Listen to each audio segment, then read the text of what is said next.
Are you a minimum wage earner or above average earner nga naglisod og kuha og house anlat tungod sa inyong sweldo?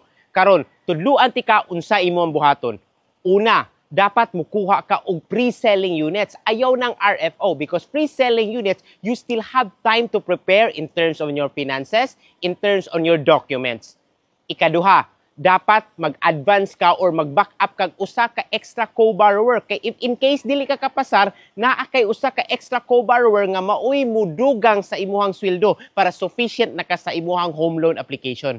Ikatulo, focus on paying your equity. Equity is zero interest. So dapat kung naa kay sobra sa imong finances, naa kay 13-month pay, naa kay mga bonuses, ihapak nimo sa equity because the higher equity paid, the lower the monthly amortization and lower income requirement.